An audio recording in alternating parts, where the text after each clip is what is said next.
Thank you very much.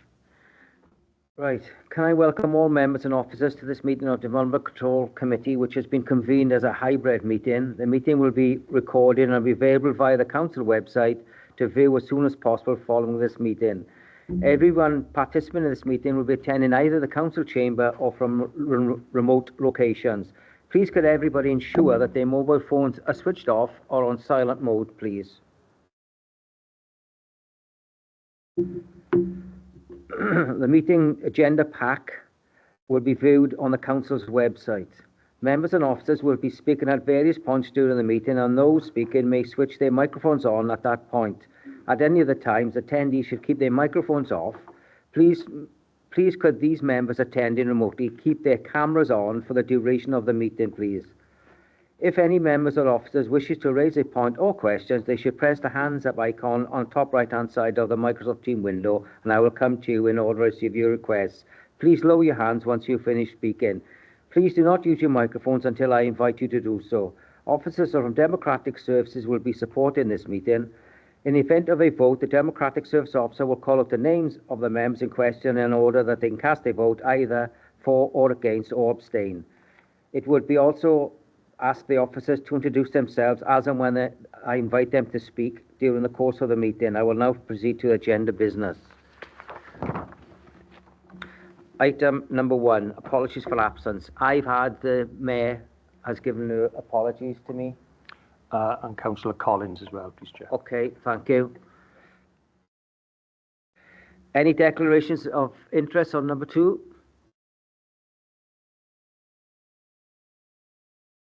No? Okay, thank you for that. Number 3, to confirm the date of Wednesday the 30th of the 10th, 24 for proposed site inspections arising from this meeting. Can somebody please move that? Second? Thank you. Approval of the minutes. Can somebody move them, please? Tom, can you use your mic because they can't hear you? Sorry. I'll just make sure if you're moving in second things. Can you just use, because everybody... Move. Thank you. Can somebody second? Yeah, second. Thank you. Public speakers. There are no public speakers, but Nora Clark has sent a letter in and the legal officer will be reading that out when it's the pertinent time. We will deal with that first. The amendment sheet. You've all had an amendment sheet. Should have seen it. Okay. Number 7 on the agenda is just for noting Development Control Committee guidance. We go to number 8. P24224 full 19 Nant Forged Kevin Glass Bridge End. And you wanted to... Oh, sorry, I take that back here. We're going to do the other one first, sorry. We're going to go to number 9 first because of Nora Clark's letter. We'll go to Brooklands Leisure Park, Pyle Road, Booth Call, which we held the full site meeting yesterday. Right.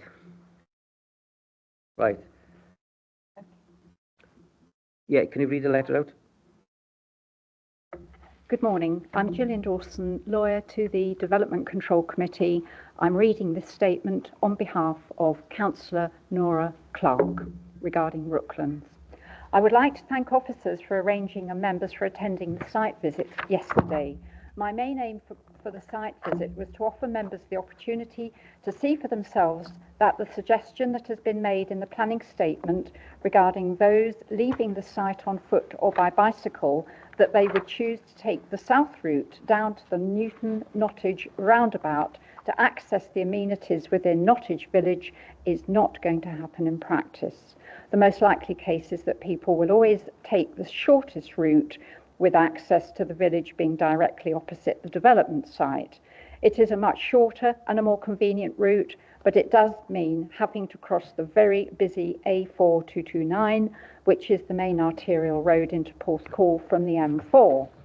The more convenient road opposite this development site leading directly into Nottage Village provides those staying at this site with access to 3 public houses, convenience stores, hairdressers and a post box. This road is narrow and winding and has no street lighting or pavement on either side. This route will be used during the hours of darkness. The access and egress from the site on foot or by bicycle is on a bend, and the A4229 has no street lighting to the south or to the north of the site. I am very concerned that the safety of those crossing the A4229 will be compromised, especially at night time. The other point I would wish to make is that touring caravan, motorhome, camping pitches are continually being substituted for static pitches in almost all of the touring sites in and around Porthcawl, which is reducing the diversity of the accommodation on offer that Porthcawl, as the only county seaside town, is able to offer. This particular site was previously able to offer touring camping pitches. The Camping and Caravan Club has over 700,000 plus members, and the Caravan and Motorhome Club represent 1 million members in the UK, which certainly highlights the demand and need for touring stroke camping sites. Thank you. Just before we move on, I just want to ask for some clarification from the legal officer for a second, please.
Right, thank you for that. Just had some legal advice just to make sure I was doing it right. Steve, do you want to do the officer's report, please? Thank you, Chair. For the purpose of the recording, my name is Steve Jenkins. I'm the Development Control Team Leader for the west of Bridgend. This application seeks full planning permission for a proposed holiday lodge site consisting of 37 static lodges, a reception building, children's play area, and a new access at Rooklands Leisure Park off Pyle Road in Porthcawl. The site prior to the submission of this application has been a licensed camping and caravan club site. This application is for the expansion, redevelopment of the site to provide a better, more modern, permanent, all year round tourist destination for the Nottage and Porthcawl area. The layout of the site is shown in figure 3 on page 31 of the committee report. The site's triangular in shape and extends to approximately 1.6 hectares in area. As the site is over 1 hectare in size, it's classified as a major development. In terms of topography, the site is predominantly flat, but gently rises to the northwest. It's abutted to the west by the A4229 Pyle Road and to the east by Marlpit Lane. The site is adjoined by a residential property, Bayleaves, to the north and Fields to the south. There are no listed buildings or scheduled ancient monuments within close proximity to the site, and Nottage Conservation Area is located to the west. The nearest bus stop is positioned some 170 metres to the south, and there's a pedestrian access to the site via a footway that runs along the side of Pyle Road that connects with the wider pedestrian network. I think it's important for members to note that the applicant has worked with the local planning authority throughout the course of this application, and as a result of discussions has reduced the number of units and altered the layout. They've also proposed a new access after discussions with our highways officers and agreed that the existing access will be blocked up to vehicles and only used by pedestrians and cyclists. In terms of statutory consultees, which are listed on page 34 and 35 of the report, we haven't received any objections. During the course of the application, we received objections from local ward councillor Nora Clark and Porthcawl Civic Trust, which have been detailed and addressed in the officer's report. However, as this is a major development, the applicant also had to undertake a pre-application consultation prior to submitting this application, and is noted that there were also 2 objections raised as part of that process. For completeness, these have also been addressed within the officer's report. The main concerns raised from objectors, and some of the points raised at site visit yesterday, are the principle of development and the loss of the camping caravan site, highway and pedestrian safety, visual amenity and the loss of hedgerows. I won't go over everything as it's been addressed within the officer's report. However, in relation to the principle of development, the applicant, in line with the local development plan, has submitted a tourism needs development impact assessment and a business plan, and has demonstrated that this type of development is needed and would be viable. As such, the principle is considered acceptable. It is regrettable that this would result in the loss of a small camping and caravan club exemption site. However, we would gain a quality all-year-round tourist accommodation which complies with policy. As such, on balance, is considered that the loss of the small camping and caravan touring site would not warrant a reason to refuse this permission. With regards to highway and pedestrian safety, as I said earlier, the entrance has been repositioned, having regard to discussions with our highways officers, and the site is served by an existing pavement that runs along Pyle Road. The highway section is advised, subject to the existing access being blocked to vehicles, the proposed access and egress is acceptable in relation to highway and pedestrian safety, and as such, they do not object to the proposal. And finally, visual amenity and hedgerows. Whilst views within the site would undoubtedly change, any views from outside of the site would be limited due to the existing hedgerows and vegetation, which will be retained for the most part and enhanced with planting and appropriately managed. The applicant has taken advice from the LPA over the design and layout, and whilst it's acknowledged there will be a change, is not considered to have an unacceptable impact in relation to visual amenity. Furthermore, the landscaping proposed, which includes native hedgerow planting throughout the site, will more than compensate for the loss of the small section of hedgerows needed to be removed at the new entrance and the pedestrian access at the rear of the site of Marlpit Lane. To conclude, on balance, and having regard to the objections raised, it is considered that, subject to the conditions set out on page 51 to 57, the proposal would provide a quality tourism development that would benefit Porthcawl and the wider area. It represents an appropriate form of development that would have no unacceptable impact on visual amenity, residential amenity, drainage, ecology and highway and pedestrian safety. As such, the proposal is recommended for approval. I'm happy to answer any questions that you may have. Thanks, Chair. You can see on page 51 the officer's recommendation with the amendment. Could somebody formally move and second, please? Second. It's been moved and seconded. Okay, thank you for that. Any questions, please? Oh, right. Councillor Hopkins. Thank you, Jay. It was just with regards to the restrictive covenant. Can we have a bit more background to that, please, and how you intend to get past that? Thank you for the question. Thank you, Councillor. I mean, in terms of the restrictive covenant, it's not a material planning consideration, so it's not something that we would consider as part of this process. That would be something that the applicant would have to look at with their own legal representatives separate to this process. Thank you. Thank you. Councillor Richard Williams. Oh, sorry, I do apologise. Councillor Mark John, please, first. Thank you, Chair. A couple of questions, but I'll just start with this one as a first one. As this is described as a family destination with 37 lodges, there seems to be little or no play equipment apart from proposed boulders and steppy logs, really? That's on page 33, Chair. Okay, thank you for that. We'll get the officer to come back to you on that. Thanks, Councillor. Yeah, there is no requirement for this development to provide any play facilities. However, the applicant is keen to provide play facilities as it is a family-oriented site. There is a condition that's been proposed for a scheme that will obviously detail what type of equipment and play equipment would be provided for children. I hope that answers the question. Happy with that, Councillor John? It's a start, Chair. Thanks. Thank you. Councillor Williams, please. Thank you, Chair.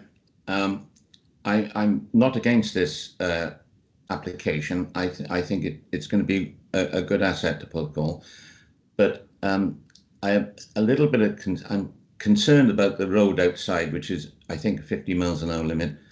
I'm just going to suggest that some sort of signage be placed to warn people that there will be cars turning into this site, as it is actually on a bend, and the visibility obviously is shorter then.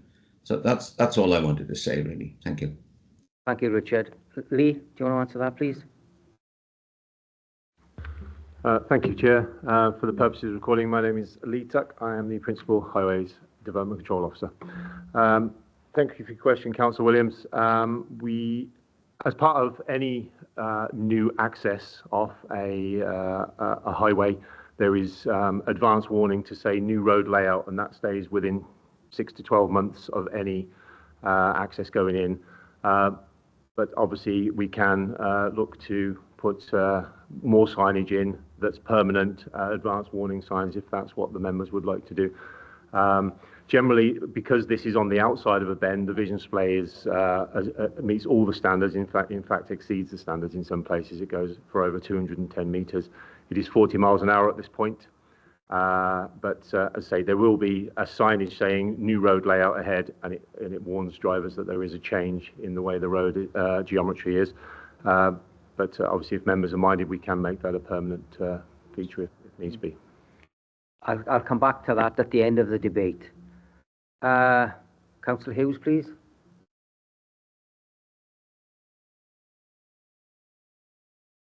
Just clarification really. I can see on page 45 that it mentions the road is designed as a 50 mile an hour inter-urban highway. So originally that road was 50 miles an hour. So just want to clarify now that it is 40 miles an hour. And for what reason was the road put down to 40 from 50 mile an hour road? Lee? Thank you, Councillor.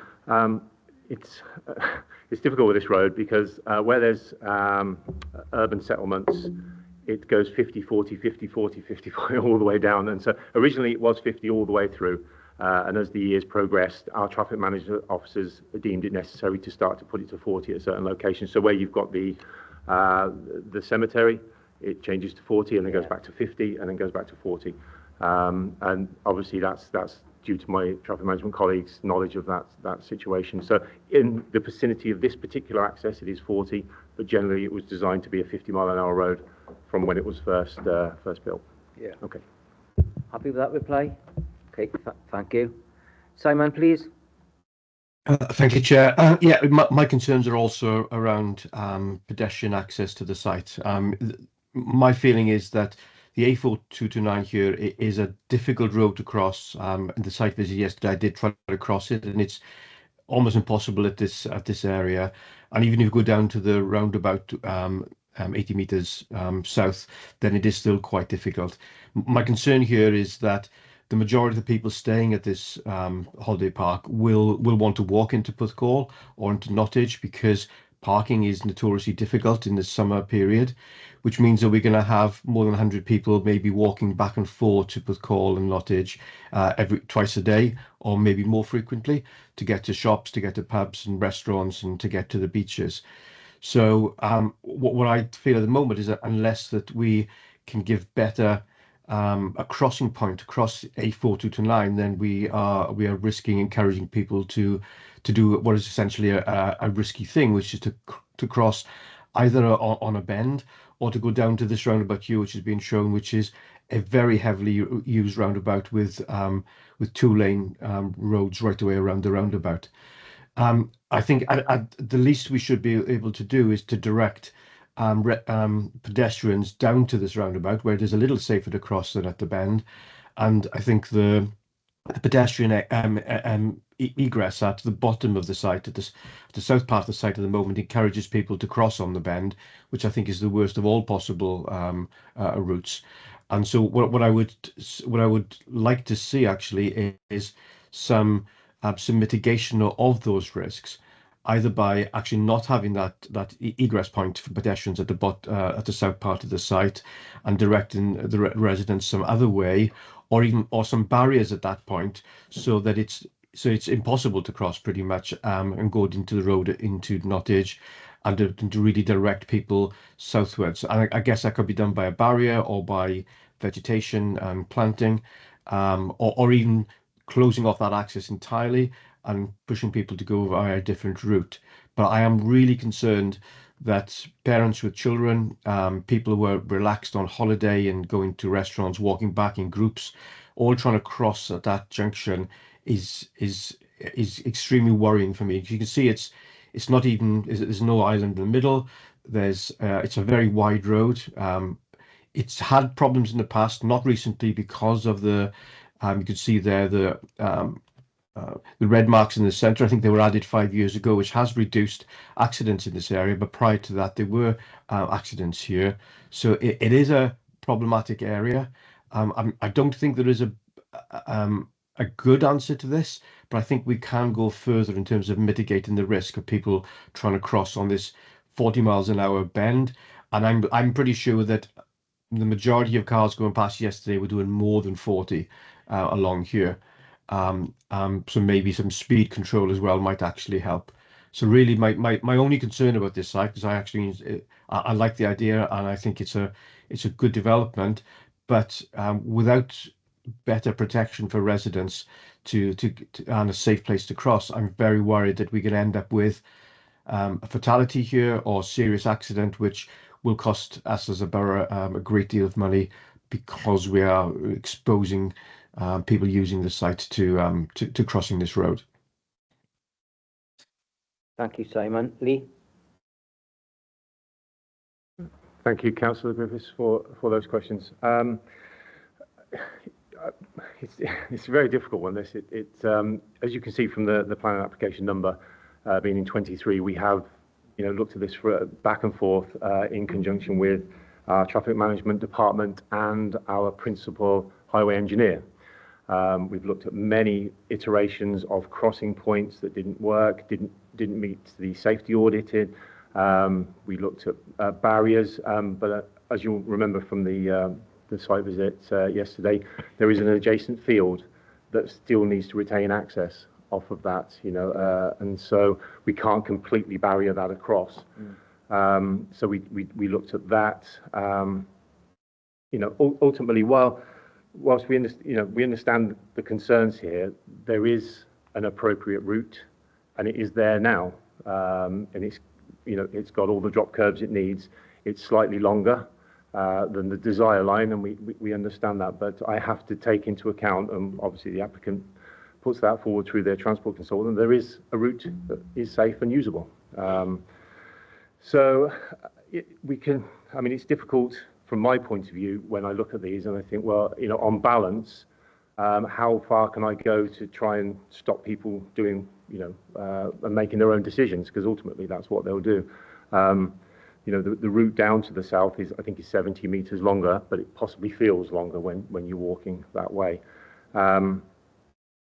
With regards to the access to the south, again, we wrestled with that for a long time, thinking, why do we close it up completely? Obviously, the Active Travel Act is there, 2013, that says each development must promote walking and cycling, and that's what that did. That acts, leaving that access open to pedestrians and cyclists, that's what that does. But now, obviously, from the site visit and hearing what members' concerns are, if that was closed, then there is the alternative of coming out of the main access, which will have footpaths, and whether that will stop people walking down Moor Lane, I'm not sure. That's something that our traffic management officers couldn't tell, because it's human behaviour, really. But what we are saying is that there is a condition there that I've put in, and I've used this at other places in Porthcawl, particularly on Moor Lane, Brod Owl, that we have a travel plan that is for short journeys that is is binding to that, and it basically outlines the route that the caravan park or this leisure park will give to new visitors to say, this is the safe route to get into Nottage Village. This is your travel plan. It comes with the booking details.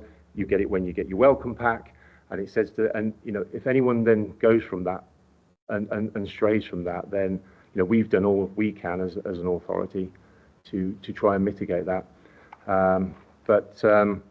You know, if members are minded that the southern access, you know, should be closed, then we can certainly look at that and look at alternative ways of promoting active travel, certainly through travel plan, which I have a robust condition for, and we'll have to agree that in line with our road safety officers and traffic management officers. Thank you. Thank you for that comprehensive report answer. David, please. Thank you, Chair. Again, with concerns on the 4229, I think it's a 4229, we're now going to put an additional entrance in. We're still going to have the junction opposite the original access to the field. And as we've said, there's going to be still going to need access for the field next door. So now we're going to have an additional junction put in. I was informed yesterday that they don't like to have deceleration and acceleration lanes, which means it's a blunt access onto the road. So you're going to have to turn into the road before you can accelerate. And the same coming down, you're going to have to decelerate to actually turn in. Now, nobody's mentioned that the old access basically is still going to be there, but for pedestrians only. Couldn't a roundabout be put there? And then you're not putting an additional access onto that road, because you've got 1, 2, 3 junctions within a short space of the road, whereas you'd still be retaining 2 if you put a roundabout at the existing entrance and maybe traffic lights with a crossing. I'm not an expert, but it's just something that I observed in other places. And it hasn't been mentioned on this development, so it's just something I've thought of, and thank you for that. Thank you, David. Lee? Yeah, thank you, Councillor Harrison. Yes, good question, and obviously I'd love to have a roundabout here. That would be great. There was a couple of issues with that. We did investigate it. You know, a roundabout possibly in the region of £750,000 to put that onto a site of this size just wouldn't be within the planning rules. I spoke to my planning colleagues, and that would be far too big a scheme to put onto this, and obviously it wouldn't go ahead. Also, traffic management had concerns that on busy days, that you know, the more features we put in, such as roundabouts, so you've got that roundabout and then you've got another roundabout, you tend to then get traffic back up. So we like to keep it free flowing. Again, a roundabout would have been prohibitively costly for anything of this size. If it was a bigger site, yes, we could possibly look at that, but unfortunately it's only 35 units. It's very small. With regards to the access coming in, obviously there is going to be advanced warning signs. We talked about yesterday how Moor Lane has the camping sign, the brown sign for tourism. There'll be one for this site as well, so there'll be advanced warning for motorists to slow down, because obviously you're approaching. We assume the company are going to have some kind of totem pole within their site saying caravan site, camping site, so you should be able to see it. Maybe flags, as these places do. We haven't seen that detail yet. Now, the access has to be, at the moment they've designed it out, but it needs further work, and I've got a condition for that where we're going to be looking to shape the access point. So as you turn in, it's shaped, and then as you turn out, it's shaped, so you can only go left when you come out. There was some concern, I remember yesterday, from members that people may try and turn right and head back towards the M4, which obviously we wouldn't want that manoeuvre to cross 2 lanes of traffic. So they will be shaped to try and alleviate some of that. And as it's shaped, it gives you that little bit of chance to accelerate and join the A4229 again. So, you know, as I say, it's we've thought of everything we can, and we've gone through every possibility, and this is the configuration that meets all of the highway design standards. But unfortunately, a roundabout wouldn't have been possible here. Okay. Thank you, Lee. Joanna? Thank you, Chair. It's just a supplementary on my earlier question. Is it true that if planning is granted, that the development may not go ahead anyway because of the nature of the covenant? Please. Thank you. Thanks, Councillor. It's a good question.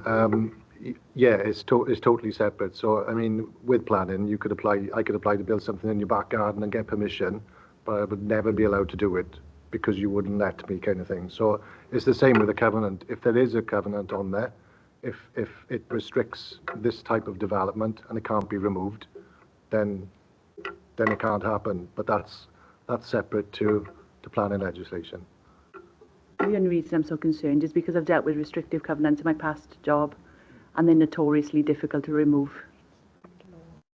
Yeah. Okay, thanks. I've just been told it's a land law, not planning. Okay. With that in view, is it likely to affect the development? No idea. No, Yeah. Come in, Chair.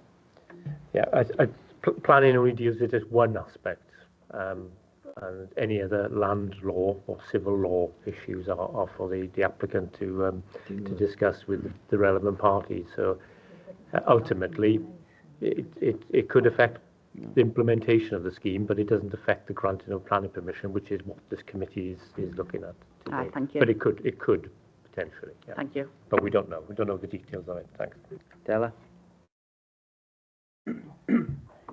Just to say, really, I am concerned about the crossing of the road there, and I do appreciate what officers are saying is that you can't legislate for people's behaviour, and if they choose to cross the road there, then they choose to cross the road there.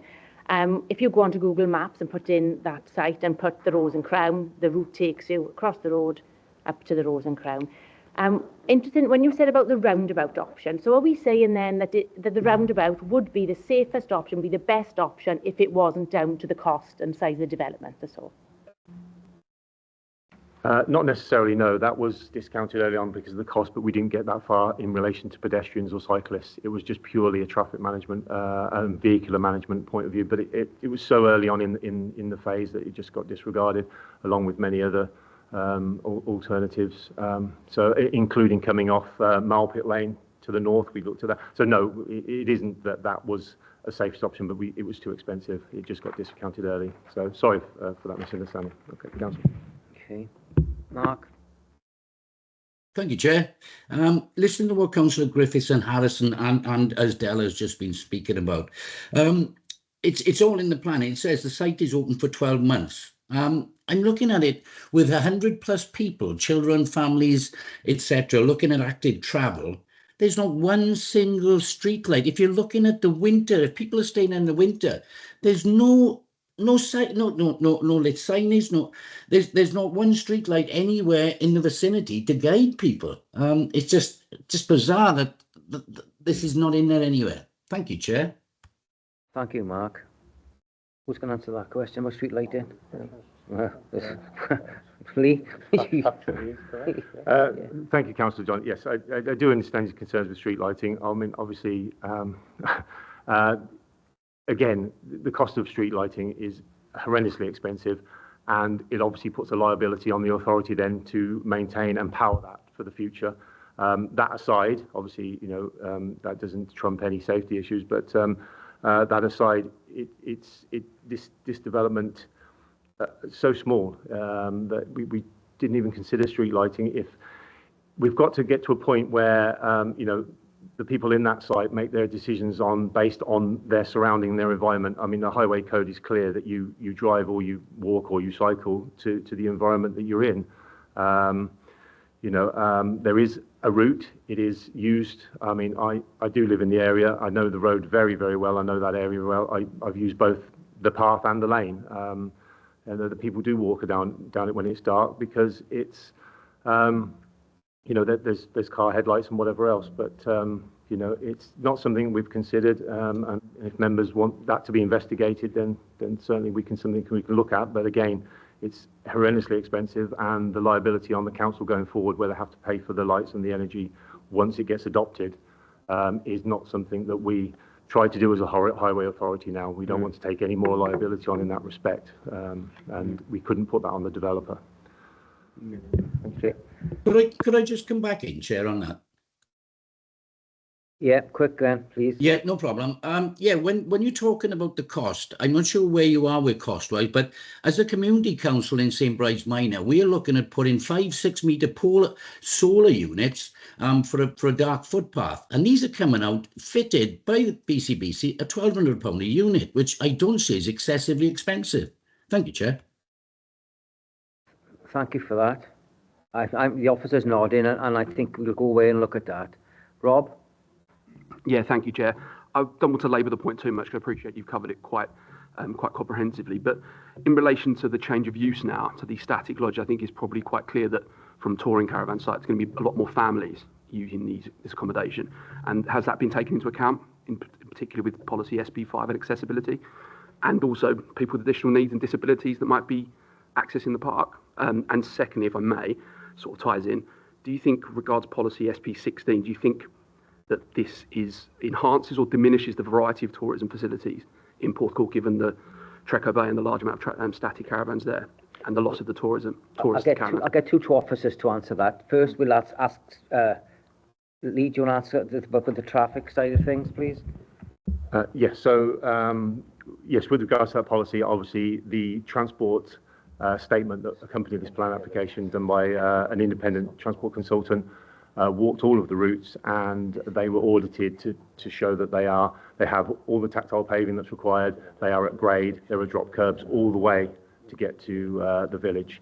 So, as I say, it meets all of that criteria in terms of the route that we feel is appropriate. I understand members' concerns about the other route, and that hasn't been assessed because we don't want to encourage people that way. But certainly the route that is appropriate down to the roundabout and through has been assessed and meets those current guidelines. Thank you for that, Lee. Steve, can you ask him, Rob, about the disabled access unavailable on-site, please, which he's just asked the question. In terms of the disabled access on the site, you said? Yes, that, and also just the fact that the surrounding areas, has that been taken into account as far as people travelling into Porthcawl and perhaps over to? I suppose the disabled access would be, would that be covered by,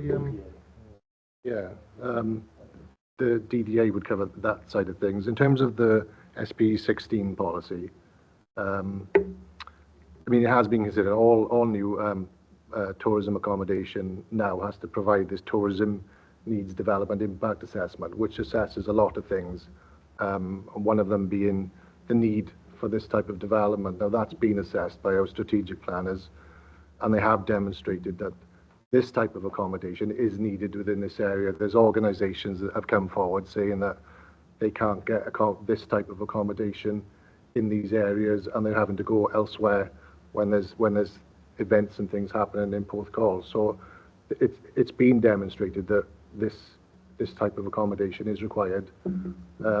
Doesn't mean to say that camping and touring pitches is not required, but it's also been assessed by our tourism officer, who's got no objection to this and supports the proposal. Okay, Steve.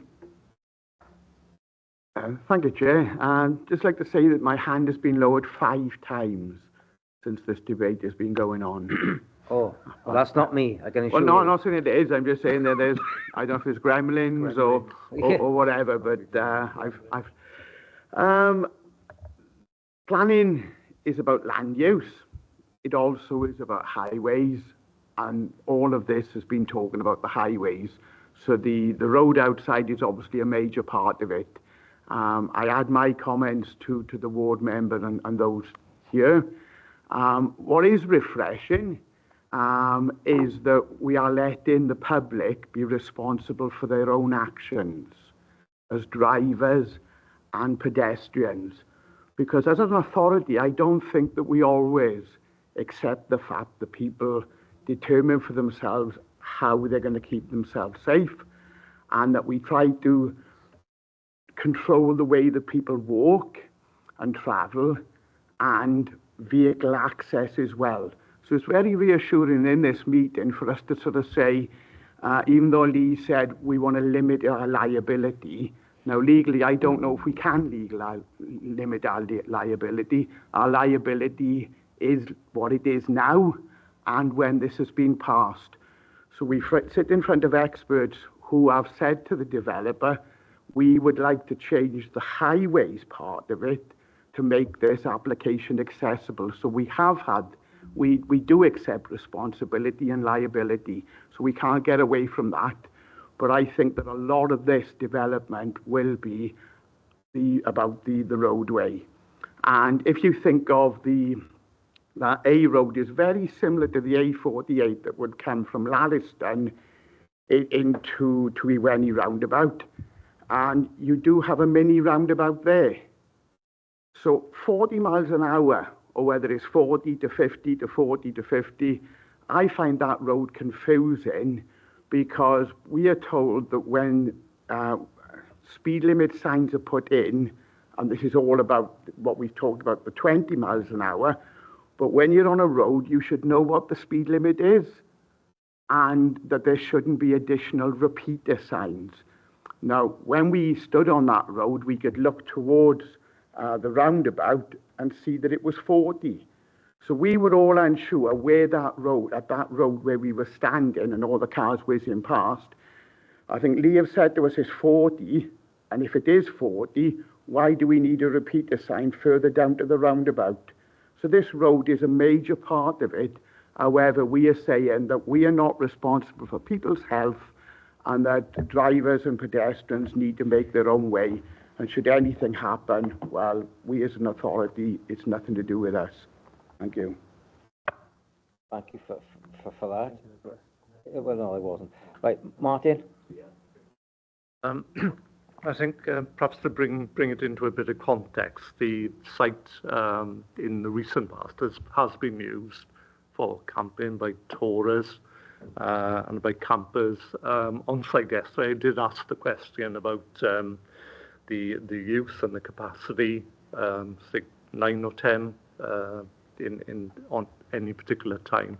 But there are occasions when they're up to 60 caravans for special events. I think it's once or twice a year. Yeah. So actually, the use of that site is intensive at times. I think bearing that in mind, I think it would be interesting to look at the accident statistics that currently exist, if we can have any guidance on that, because I think the initial response was that there hadn't been any accidents over a 5-year period. But if we could have a bit more information about that, or if there were any near misses or any concerns that might have been raised with the police about the crossing situation in this area. Okay, thank you for that. Lee, can you answer that, please? Have we got the statistics of the police? No, I don't have the statistics to hand. I can talk a little bit about Crash Map, which is the industry standard, and everyone can access Crash Map. It's a website online. Now, the industry standard is to go back 5 years and look to see if there's been any crashes, and the transport assessment was clear that there hadn't been any accidents in the last 5 years. Therefore, the transport assessment doesn't have to consider that any further. The councillor and the local member yesterday obviously gave us some examples of something that happened previous to that. Before we, as a highway authority, did a lot of work to this road. As you can see, that the red hatching, we separated vehicles more. We made the islands very clear. We put in cat's eyes that were permanently lit. They didn't require lights, so they were solar powered cat's eyes. So from an industry standard and from a highway planning point of view, we look at the last 5 years and make our assessment in that respect. But if you go back further, there are details of crashes, and as I say, the local member did point that out to us yesterday. As a result of those historic crashes, the road alignment was slightly changed, and there was a lot more paint on the road put down, which gives drivers a warning, that there's something different here that we need to think about. But we don't have any detail, and this is down to the Data Protection Act. When that came in, we as authority lost our connection with the police in relation to small bumps and knocks. So we don't get that until we speak to them directly, and the traffic management officer is the only one that has the access to that, because it obviously contains personal details that we can't hold. So I can go away and find that information out, but what I can tell you is that in the last 5 years, that is correct. There hasn't been any accidents. for on that stretch of road. So I don't know what more I can say. If you want me to go away and find that information, I can. But that would obviously mean speaking to other officers and then coming back. Are you happy with that, Martin? Yeah, it goes back to 5 years, so there's nothing happened. It was before the 5 years. Okay, I can't see anybody else wishing to speak. There were a number of points made in this meeting by members. I'll go through them very quickly, and if you want to put them an amendment to it, you can. Play equipment, more signs, and street lighting were mentioned by members. Are you wanting to add them to an amendment or leave it as it is? Chair, I'll move that we put amendments in. Thank you. Is that seconded? Seconded. Okay, thank you. Simon? So I'd like to ask the officers to look again at pedestrian access and to put further mitigations in place. Okay. Are we all happy with that? Yeah, I think it's a consent. What are we asking for now? What you actually asking for, Simon, please? Just so we got it right in writing here. So I think our concern is that people at the site with the current pedestrian access would be crossing the road directly into Nottage, and we are asking officers to look again how we can dissuade people from crossing at that point and taking the better route down to the roundabout by whatever means that officers deem appropriate. Thank you for that, Simon. Okay. So that would indicate then, in that, what you're saying then, Simon, do you want more signage as well in that then, as part of that? I'll leave it up to officers. I think what I'm saying is I don't think what we have is sufficient at that south part pedestrian exit, and looking for officers to make suggestions about what they feel further mitigations could be. Okay, thank you for that clarification. I don't want to tie the hands of officers. I really want them to come back with their best judgment. Okay, thank you for that, Simon. Jonathan, please. Thank you, Chair. Yeah, Roderick's quite helpfully highlighted the relevant condition there, and I think these are the issues that we can look to see in the travel plan, and that's part of that planning condition that they can't do any development until we've approved that travel plan. So we can take these away and put those issues into the travel plan, Chair. Okay. Yeah. Happy with that, Simon? I think it's more than just having a written piece of paper which we give to the people. I think we may need physical changes to the site in some way. So I'm not sure whether you include that in what you're saying there, Jonathan, but whether it's closing off the pedestrian access or barriers or dissuading people with signs or something else.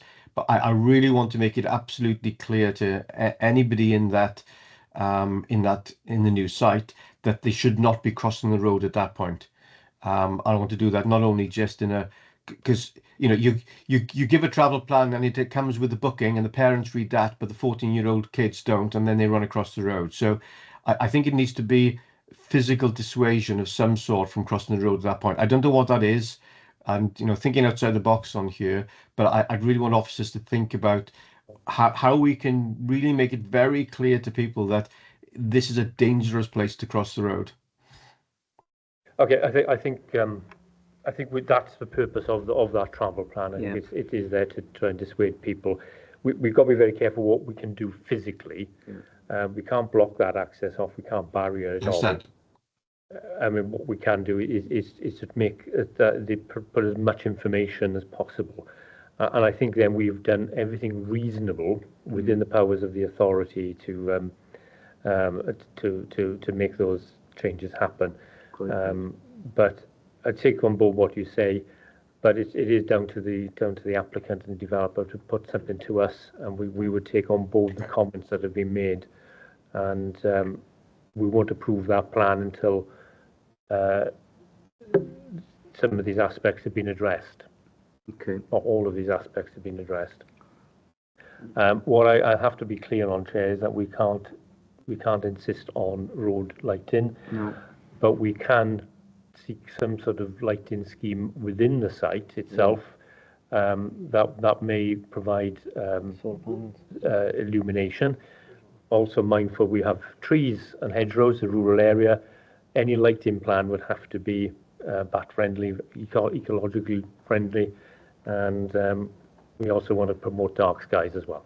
Yeah. So we've got to be very careful. It's all a balance, but we can certainly look at how those access points are illuminated.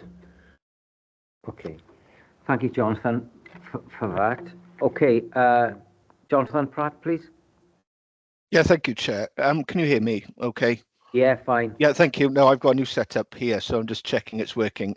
If we go back to number 5 about the travel plan, which to me sounds reasonable, but it says that the implementation must be there within 6 months. Is there a way we could make that the site won't open until this travel plan is implemented? In the main, I'd say 6 months is reasonable, but given concerns from councillors here, could we argue that the travel plan needs to be there before the site is open? Thank you.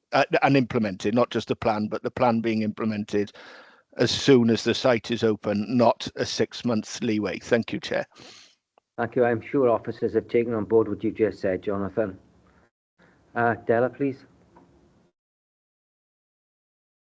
Can I just clarify? So any works that have been done to the road, the new entrance and the Holder Lane, etc., are those costs being covered by the developer? There's no cost to the authority there. Just Lee. Yes, thank you, Councillor Hughes.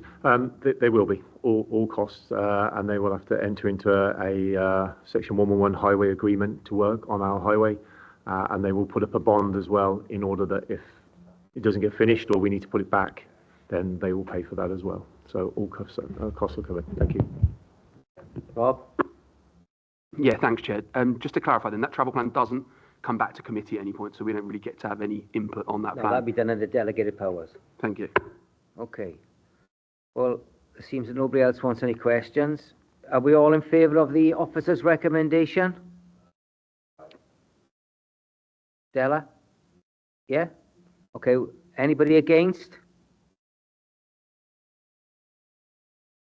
I can't hear anybody saying against, so that's passed then. Thank you very much for that. If we go on to the next, go back now then to the next one, which the first one we should have dealt with, and that will be, just to find it.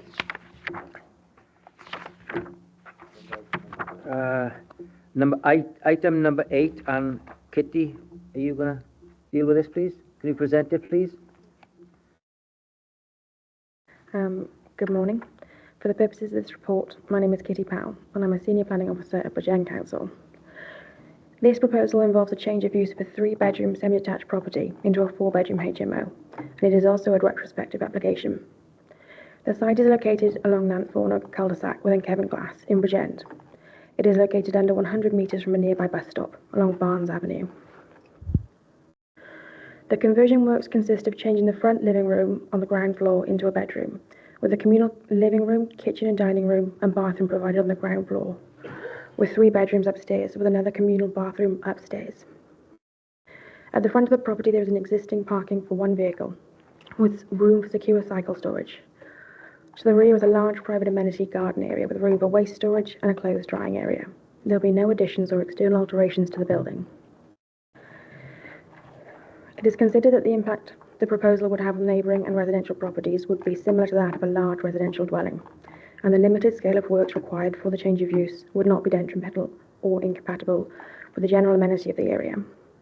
In terms of statutory consultees, we have not received any objections. Representations have been received from Councillor Blundell due to residential concerns and requesting the application be brought to Planning Committee. 17 letters of objection were also received from occupiers in surrounding residential properties. Concerns raised include highway and pedestrian safety issues, noise and antisocial behaviour, strain on local services and infrastructure, and the fact that it is retrospective. In light of some of the concerns raised, it should be noted that the local planning authority can only consider the land use planning matters raised by a planning application. Other issues such as licensing and the police are outside of the planning process, and all applications are assessed individually on their own merits. A retrospective planning application cannot be refused simply because it is retrospective. and it must be assessed against the Council's and national policies, as if it were not retrospective. The application is being considered against national planning policy and guidance and the replacement local development plan. The application site is located within the key settlement of Bridgend. The proposal would support policy COM6 residential density in that it would create mixed, socially inclusive, sustainable communities by providing a range of house types and sizes.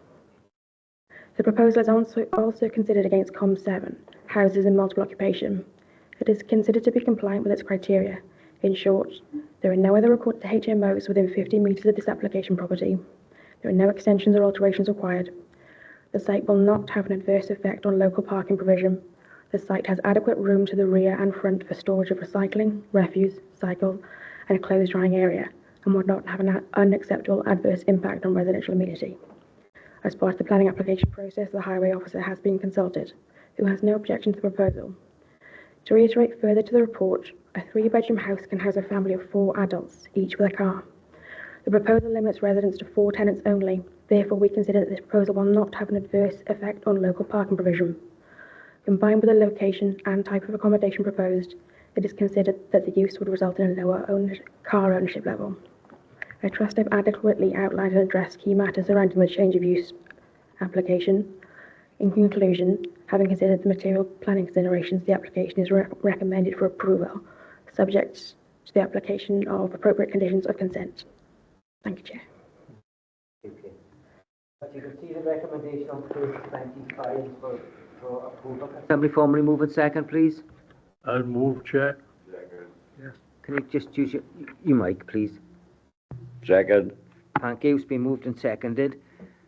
Any questions from anybody, please?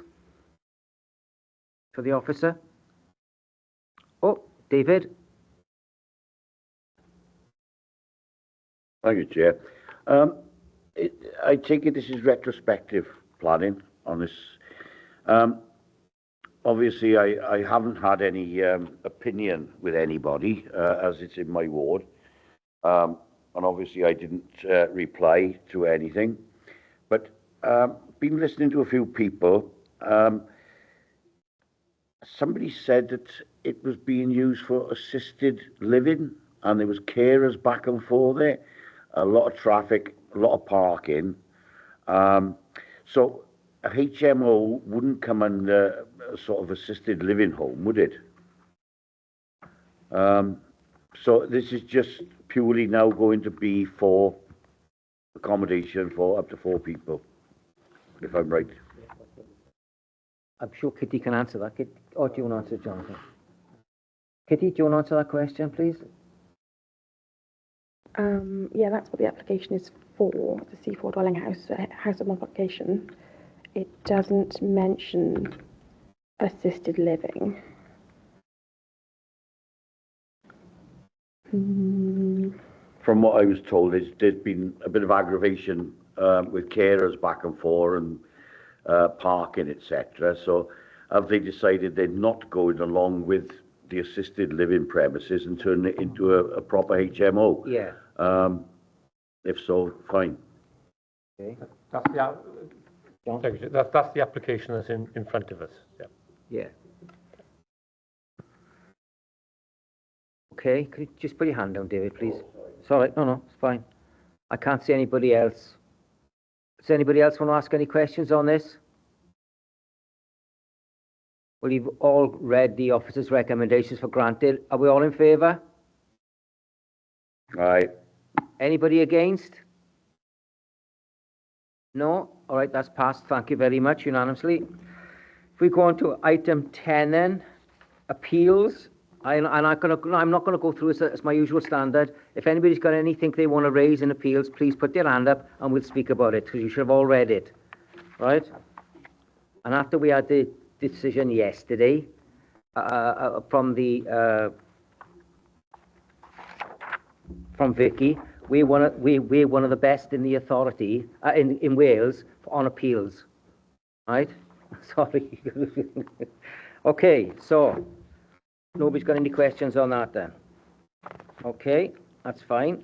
We'll move on then. Hang on a second, the next one, which is an important one. number 11 is really important. We need to discuss.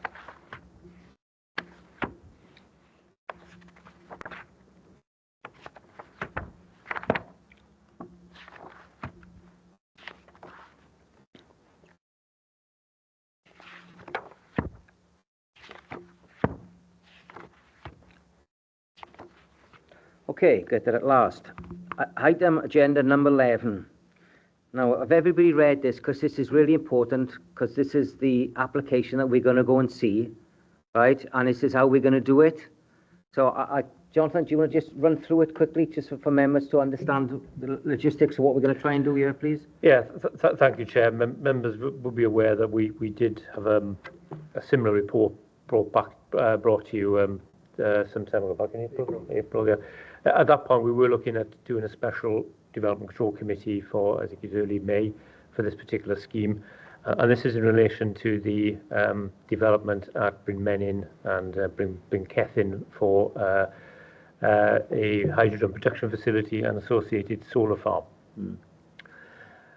Now, the reason we wanted to bring this to members was we do have the ability under our protocols to have special planning committees for exceptional circumstances, and in view of the large number of public concerns regards to this development, we felt that this was an application that should come to a special planning committee meeting. With special planning committee meetings, we do need the authority of the committee to go ahead with that. We have penciled in a date of the 17th of October, which is a Thursday, and there is a timetable which I'll come to in a minute. That's highlighted in further in the report. But also with special planning committees, we can also extend the public speaking time to 10 minutes. And that would include the town community councils, local members, and objectors that wish registered to speak, but also it also applies to the applicant as well.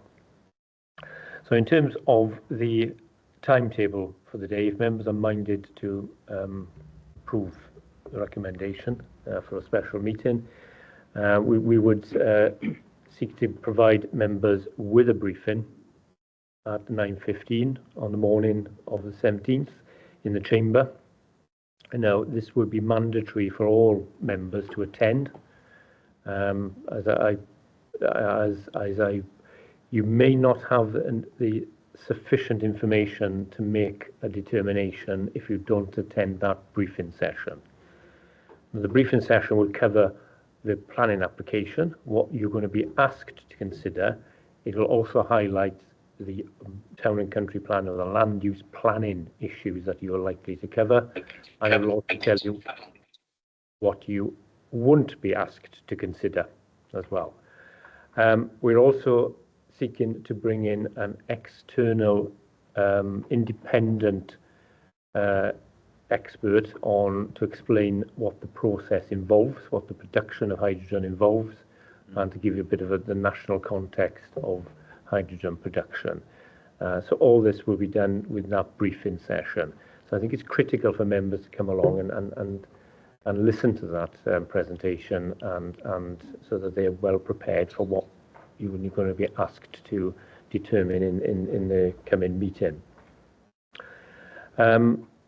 We will then leave the civic offices. We have arranged a minibus, which Rodri will be in charge of, and it's a 17-seater, I believe, so that there may be a minibus and a car to transport members, depending on how many members are here, to transport members to the two sites for the site visit.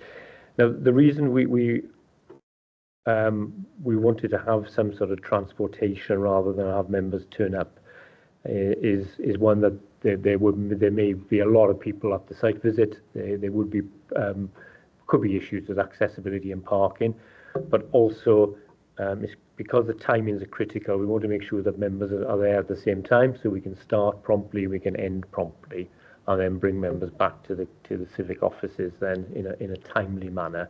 I think if we were left to our own devices, then there will definitely be a time lag. Also, just to be wary that there may be people on site and there may be some protests. We don't know, there may not, but potentially, and that's happened with us before. We've had this in the past. So we've got to be mindful of members' safety as well. And we felt that having members all in one place in a vehicle would make that position a little bit easier. There may also be members of the public attending the meeting in the afternoon, and there may well also be some sort of demonstration outside. And again, we're not saying that this is the case, but this is what we've had in the past when we've dealt with more controversial planning applications. And some years ago we did, when we had the big wind farm schemes come in, we did have a lot of public concern, and that sort of spilt over into the committee meeting as well. So there are two sites to visit. The first site visit will be to the hydrogen production plant site itself, which is on Brynmenyn Industrial Estate. So members will be able to see the site, see where the apparatus and the plant is going to go, and you can see the surrounding area. So there may be scope there to look around that site and around the environs of that site. Then the second part of the visit will be to the solar farm element, which is behind Bryncethin Depot, and we will be able to view the solar farm site from that area. Yeah. Okay. Now, at the site visit, we will be strictly applying our guidelines, and we've got to be very, very mindful here. But there may be more than one or two people interested, but we'll have to be strict with applying those guidelines. That only people that will be permitted to speak will be those that are entitled through the protocol, and that would be the local members, the town community council, and the objectors that have requested to speak. Okay, so that will be, we have to strictly enforce. Otherwise, we could have it would take a lot longer if we had to allow everybody to speak. We can't. We haven't got the time to do that. And then after the site visit, we will return to the civic offices where the committee meeting will start at 2 p.m. And then members will listen to the presentation, and we'll have an opportunity to debate the item and make a decision. Now, just to add further complication, and I can remember having this discussion the last time we brought this report to you members. At the moment, there is what is known as a holding direction from Welsh Government on this application. Now, that holding direction prevents Bridgend as the local planning authority from approving planning permission. Okay, we can refuse planning permission, but we can't actually approve it until Welsh Government remove that holding direction.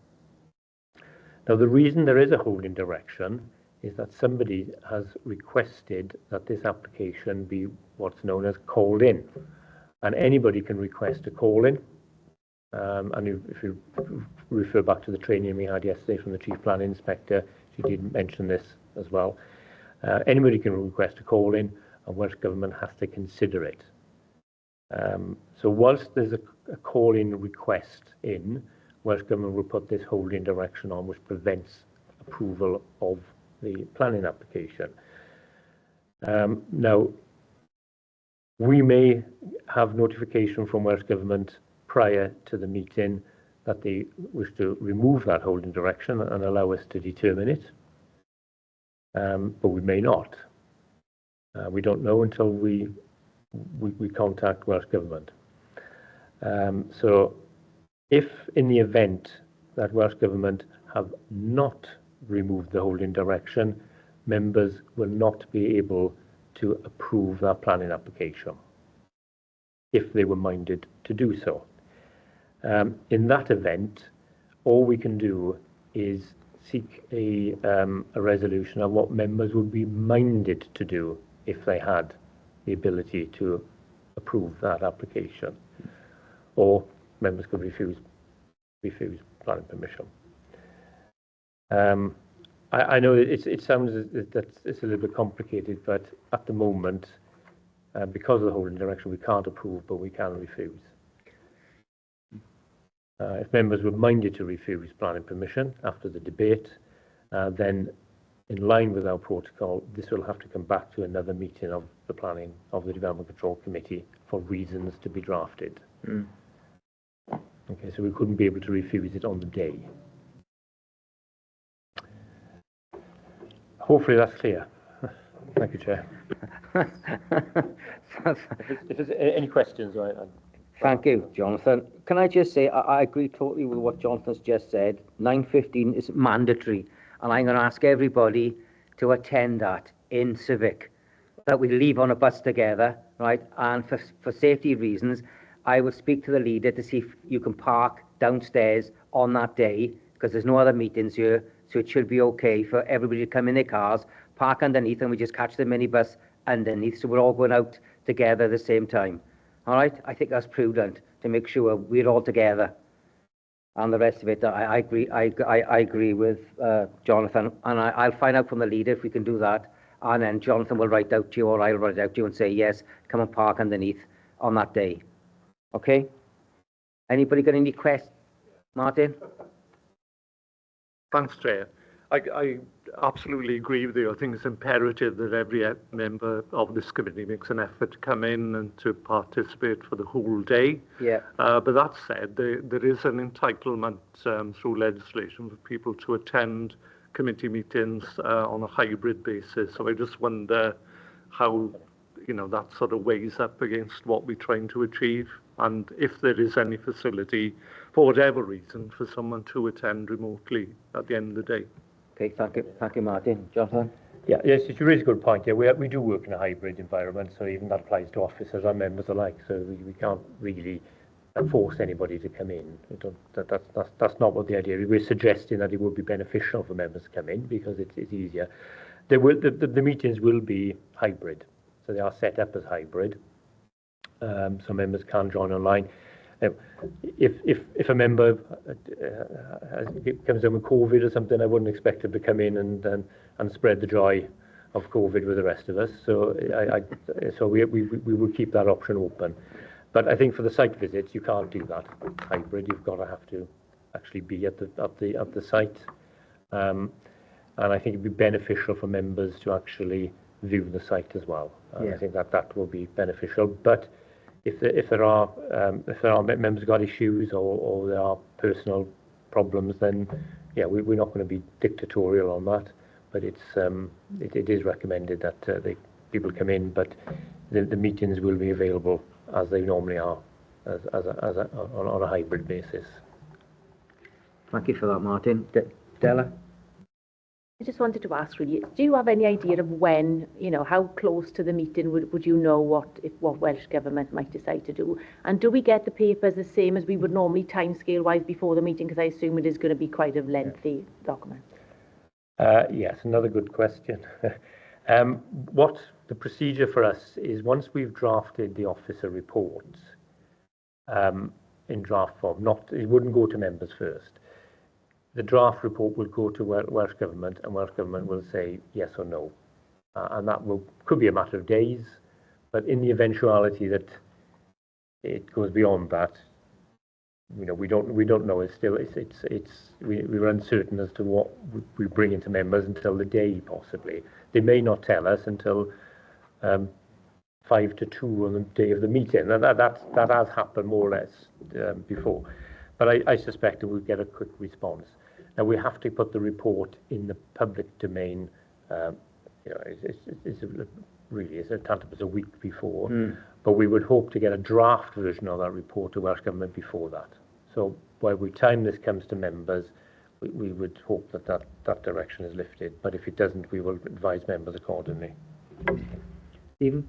Yeah, thank you, Chair. I'm happy to travel with everybody else. I think it's a good idea, certainly from an efficiency and that we all turn up together. Jonathan said that reflecting on previous planning applications like this. Yes, we're all turning up as a planning committee.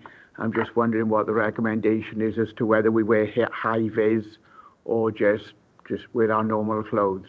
I'm just aware that we're all going to stand out a little more if we wear high-vis. I'm not afraid of that because we represent the authority, but I'm just wondering what the thought is do we really need to turn up in high-vis? It's a good question. Thank you, Jonathan.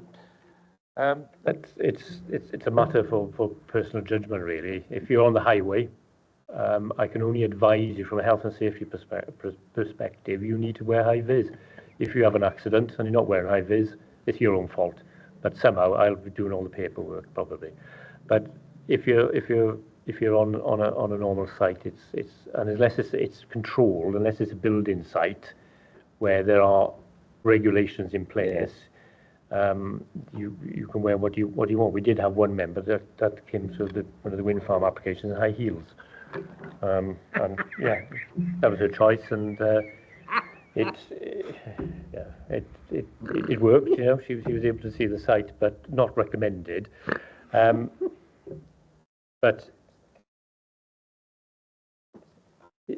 so it's. I would imagine that at some point we could potentially be looking, depending on what members want on site, we could be looking from the highway or close to the highway. I would recommend you wear sensible footwear and a high vis if you have that, if you have access to that. If you haven't, we can probably order some in here.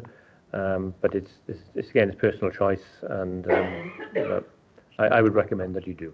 I know it makes us all stand out, but yeah, it's. My question is, I wouldn't want to be the only one who stands out like a sore. Yeah, no, what officers will probably be wearing high vis, so but yeah. Okay. Thanks. Right, let's go to the next one. Jonathan, please. Yeah, thank you, Chair.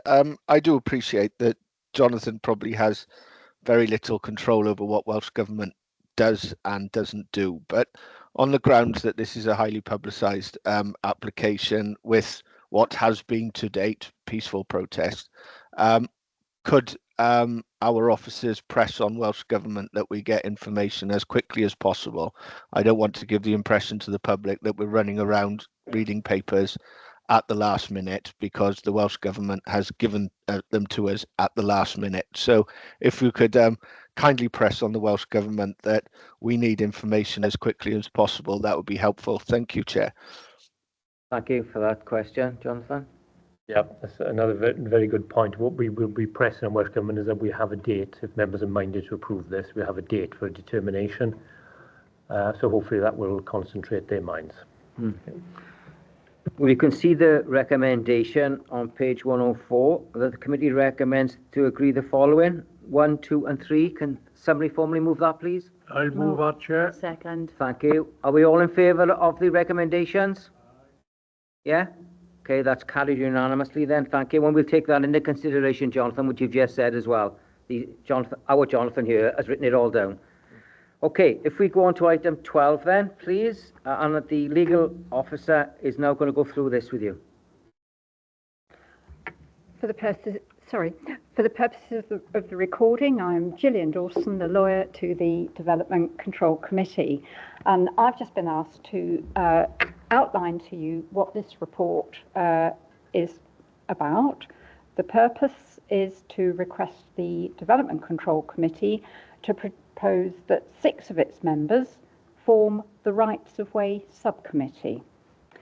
And the reason is that at a previous meeting of the Development Control Committee on the 14th of July 2022, the committee resolved to approve 6 members of the committee to form the Rights of Way committee. That was 2 years ago. And the reason for this new request and report is that one of the members that was appointed on the 14th of July 2022 is now no longer a member of the Development Control Committee, and the membership of the subcommittee needs to be reformed. So, having considered the Constitution and the political balance rules adopted by the local authority on committees and other bodies, it is suggested that the composition of the Rights of Way subcommittee be as follows. Firstly, the chairperson and the vice chairperson of the Development Control Committee. Secondly, 2 members of the Bridgend County Independence Group. Thirdly, 1 member of the Democratic Alliance Group. And lastly, 1 member from the Labour Group. Accordingly, with that in mind, the recommendations are as follows: that the Development Control Committee nominates and appoints 6 members from this committee to form the Rights of Way subcommittee. And then just to repeat that, because it's quite a list, the chairman, firstly the chairperson and the vice chairperson of the Development Control Committee. Secondly, 2 members of the Bridgend County Independence Group. Thirdly, 1 member of the Democratic Alliance Group. And lastly, 1 member of the Labour Group.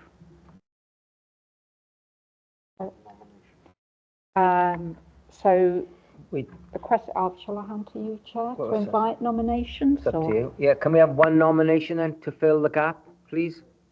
I'll do it, Chair, if nobody else wants to. Okay. I think probably first chair. Sorry. Probably first chair. Does this committee agree with that composition as I've read out? Yeah. Does everybody agree with the composition as it's been read out? Or any No.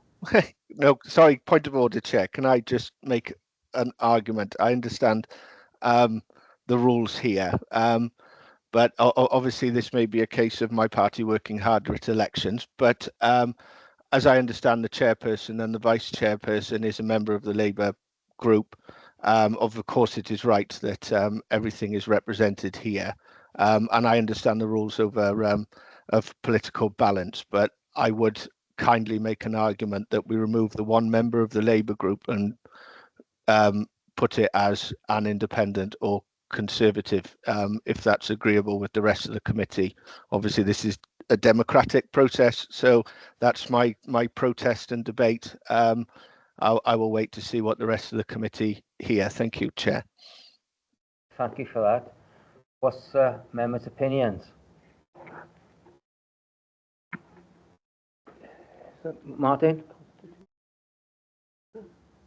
I think we need to look at this again, Chair, if that request has been made. You know, I accept that political balance is important, but I think this is making a decision really on the hoof, and I'm not prepared to accept it at this stage, so I'd rather it go back.